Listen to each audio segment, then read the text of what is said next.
अखंड भारत यह कोई राजनीतिक नारा नहीं, कोई भावुक कल्पना नहीं, बल्कि हमारे इतिहास की वह सत्य गाथा है जिसे हमारे ऋषियों और महापुरुषों ने जिया है।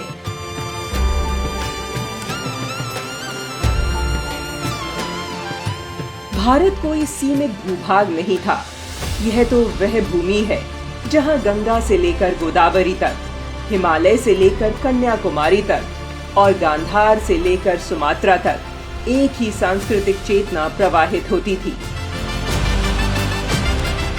रामायण और महाभारत जैसे ग्रंथ हमें यह नहीं बताते कि भारत कहां से कहां तक था, बल्कि हमें यह अनुभव कराते हैं कि भारत क्या था। जब राम उत्तर से निकलकर दक्षिण में लंका तक की यात्रा करते हैं, तो वह केवल एक कथा नहीं, अखंड भारत की सांस्कृतिक एकता की यात्रा है। महाभारत में वर्णित भारतवर्ष वह है जिसमें काबुल से लेकर काम्बोज, मिथिला से लेकर सिंघल तक हर क्षेत्र भारत की आत्मा से जुड़ा था। वहीं ऋग्वेद हमें सप्त सैंधव की भूमि में ले जाता है, जहां से भारतीय संस्कृति की प्रथम ज्योति जली। सतलुज, सिंधु, ब्यास, चिनाब, सरस्वती, वित्सता, रावी ये नदियां केवल जलधाराएं नहीं, यह भारत के लोगों की रगों में बहता जीवन है।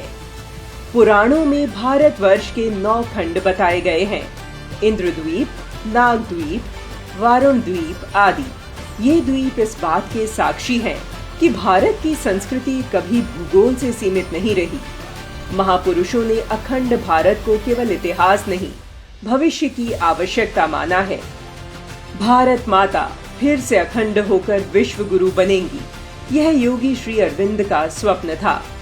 अब आप सोचिए, क्या कोई ऐसा देश है जिसके तीर्थ एक छोर से दूसरे छोर तक फैले हों, जहां शिव के 12 ज्योतिर्लिंग हिमालय से लेकर समुद्र तक हमें एक सूत्र में बांधते हों।